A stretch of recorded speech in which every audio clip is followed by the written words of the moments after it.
Ayyul amali ahabbu ilallahi subhanahu wa ta'ala.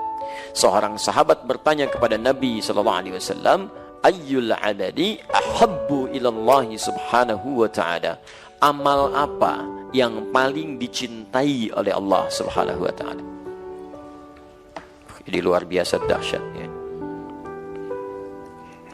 Saya tuliskan dulu ya. Baik. Dan saya ingatkan, apa yang saya tuliskan terkadang tidak tercantum di kitab ya. Jadi antum kalau ada yang penting cepat antum tuliskan, karena nanti kadang-kadang saya tidak minta dihapus pun bisa dihapus itu ya. Dan semoga Allah mengampuni dosa orang yang menghapus yang tidak saya mintakan menghapus. Baik, bismillah. Yang ini tidak apa-apa ya. Jazakallah khair. Pemirsa, masa sikit ya. Turunkan. 1. Amal apa yang paling dicintai Allah?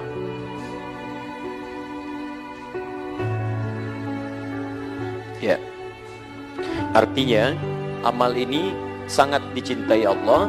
Konsekuensinya ketika antum mengerjakannya, antum pun bisa meraih cinta Allah subhanahu wa ta'ala. Nah sekarang perhatikan baik-baik, apa gambarannya seseorang yang dicintai oleh Allah. Jika seseorang sudah dicintai oleh Allah subhanahu wa ta'ala, maka yang pertama Allah berikan akan mengampuni seluruh dosanya.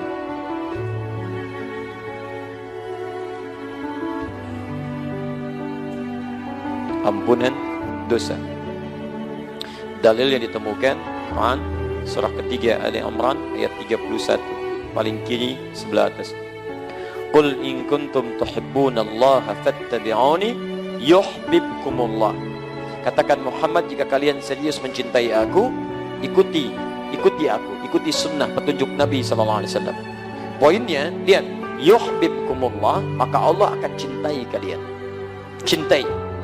Nah ketika Allah mencintai seorang hamba, apa yang diberikan? Wa yaghfir lakum dzunubakum. Yaghfir dzunub. Ya. Dzunub itu jamak dari kata dzambun. Kalau dzambun itu baru sedikit. Tetap dosa. Tetap dosa. Cuman dosanya tidak sebanyak yang ini bentuk jamak. Ya, Allah menurunkan kalimat dzambun misal di Quran surah Ghafir surah ke-40. Ya kan? Allah sampaikan ayat ketiga, ghafiriz dzambi wa qabilit taubi. Ghafiriz dzambi, ghafir dipasangkan dengan dzambun. Tapi kalau sudah jamak bentuknya banyak, maka berubah bentuk dzambun jadi dzunubun, bentuk jamak. Ya. Nah, kalau seseorang dicintai oleh Allah Subhanahu wa taala, maka kalimat Al-Qur'annya mengatakan wa yaghfir lakum dzunubakum, bukan dzambakum tapi dzunubakum. Berpeluang semua dosanya. Siapa di antara kita yang tidak punya dosa saat ini? Boleh unjuk tangan? Serius, saya pulang. Ya kan? Sudah, gitu kan? Ya, siapa? Saya masih punya dosa, gitu kan? Dan hebatnya, Nabi Muhammad SAW, seorang Nabi, Rasul, bahkan dijaga dari maksiat, ma'sumun minal maksiat, madmunun bil jannah, dijamin masuk surga. Bahkan sebelum meninggal, sudah turun surah Al-Quran menjamin surganya. Satu-satunya Nabi yang ketika masih hidup, ayat surganya sudah turun. Inna a'tainakal kautsar. Kami sudah jaminkan padamu kenikmatan surga yang sangat indah. Ada sungai khusus untukmu di surga. Jaminan sudah ada. Tapi masih beristighfar dalam hariannya minimal 70-100 kali. Bahkan menjelang tidurnya masih istighfar. Ba'da salatnya masih istighfar. Setelah beliau salat, hadis Muslim hadis 591, astagfirullah, astagfirullah, astagfirullah. Menjelang tidurnya masih istighfar 70-100 kali. Siapa kita dibandingkan Nabi Muhammad SAW? Lihat wajah-wajah kita. Nabi bukan, Rasul bukan. Tidak ada satupun ayat surga turun menjamin kita. Antum tidak istighfar, antum terlampau lelah. Ayo coba berpikir lagi. Nah, jelas ya? Jadi kalau kita sudah dicintai oleh Allah, maka dosa digugurkan. Kalau dosa digugurkan, berarti peluang-peluang berbuat kotor sudah tidak ada. Yang ada yang baik-baik saja. Ada penjagaan Allah di situ. Ini ciri orang yang dosanya diampuni, jadi kotoran-kotoran dari dosa itu sudah nggak ada. Makanya ketika dia bertobat, tobat itu kembali ke jalan yang baik, kembali ke jalan yang benar, bertobat. Nah, orang yang tobatnya benar, seperti gambaran di Quran surah keempat ayat 17 sampai dengan 18, paling kiri sebelah bawah. Ya, Innamat taubatu 'ala Allahi lil ladzina ya'maluna su'a bijahalatin thumma yatubuna min qarib. Ketika dia bersegera tobat dari dosanya, cirinya apa? Salah satunya selain mengakui dosa, menyesalinya dan meninggalkannya. Jadi dia nggak kerjakan lagi kalimat ini. Maaf, pernah misalnya berbuat gibah, gosip misalnya, membicarakan keburukan orang. Kemudian dia tobat. Nah, ciri tobatnya yang diterima adalah ketika dia bisa meninggalkan perbuatan ini.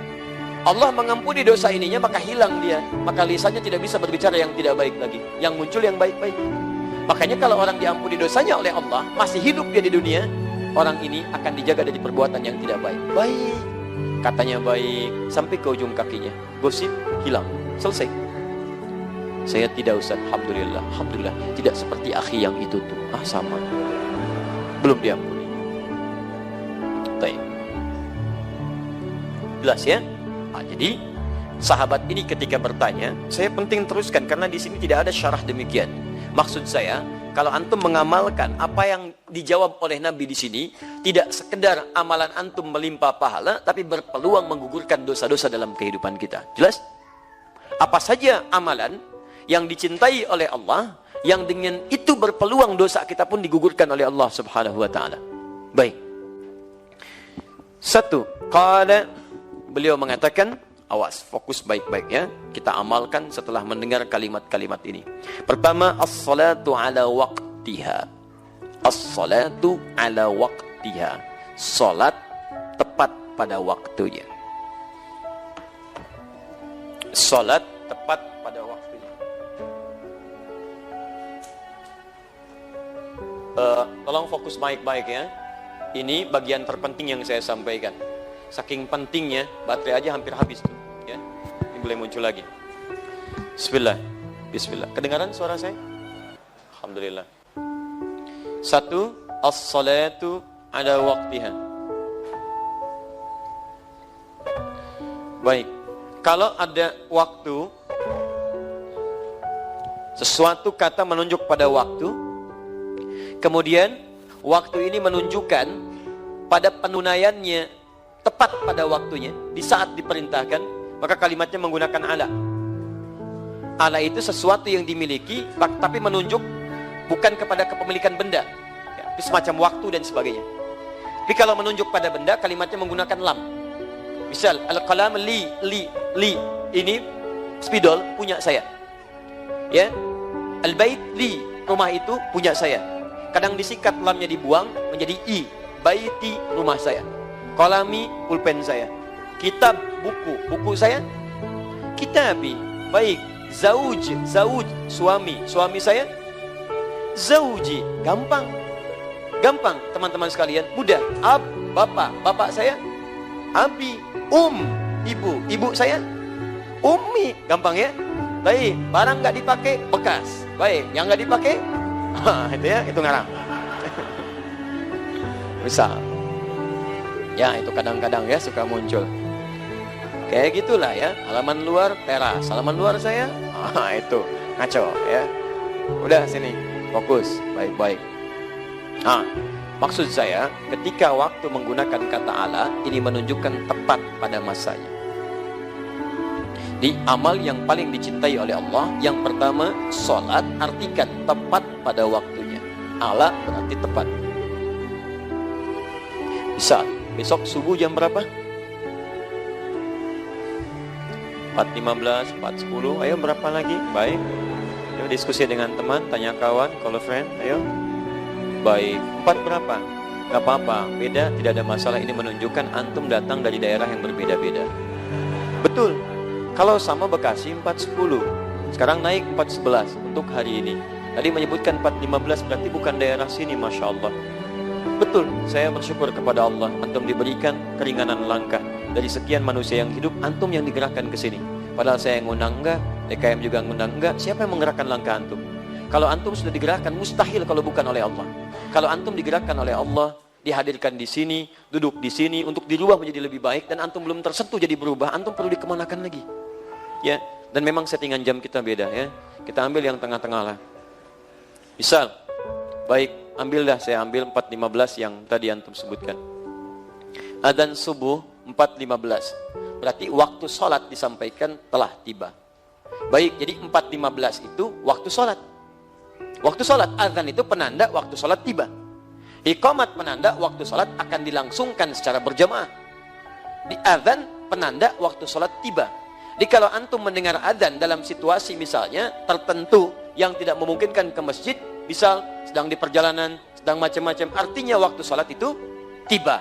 Nah, kalau dikatakan as-salatu ala waqti subuh 4.15, berarti waktu 4.15 ini adalah dimulainya apa? Pertanda waktu sholat tiba. Pertanda waktu sholat tiba. Artinya, kalau kemudian dipanggil 4.15, sholatnya ingin kita tunaikan, ya, baik itu dimulai dengan sholat sunnahnya setelah adzan selesai, kemudian kita tunaikan sholat fardunya, maka mohon maaf, kisarannya tidak akan jauh dari sini. Jadi begitu adzan berkumandang, maksudnya antum sudah siap sholat, bukan baru bangun. Itu maksudnya. Jadi kalau adzan subuh 4.15 akan disukai oleh Allah, sholat tepat pada waktunya, maksudnya begitu dipanggil antum siap sholat. Bukan Allahu Akbar, Allahu Akbar. Hati-hati ya, ini bagian yang pertama, 4.15. Jadi kalau 4.15 dipanggil, antum mesti bangun dari sebelumnya. Kalau tidak tahajud berarti jam 4 antum sudah bangun, kan? Siap-siap. Coba antum biasakan penyesuaian untuk kesadar sepenuhnya itu kira-kira berapa menit. Dicek gitu kan. Kadang-kadang kan kondisinya beda-beda. Walaupun kemarin pun saya tegaskan, kadang-kadang alarm disettingkan 3 kali untuk mendapatkan 4.15, ya. Jam 3 lewat 40, 3 lewat 50, ya, jam 4 lewat 00. Kan begini. Ini untuk mematikan alarm yang kedua. Alarm kedua matikan alarm ketiga. Alarm ketiga siap-siaplah ya sebelum adzan. Gitu. Nah, sekarang kalau kita ingin mengecek di mana tingkatan kita, layakkah kita mendapat ampunan Allah? Antum ini memohon kepada Allah, ampuni dosa saya Allah, ampuni dosa saya Allah. Lalu Allah beri jalan untuk mengampuni dosa antum. Kenapa antum nggak ambil? Jalannya apa? Nih, buru waktu sholat, tunaikan tepat pada waktunya. Di orang-orang yang terbiasa datang tepat pada waktunya, direspon tepat waktu, respon tepat waktu, semakin dia melekat dengan Allah, kedekatannya tergabung, maka disitulah kemudian hubungan kedekatan itu melahirkan perhatian Allah yang lebih kepadanya.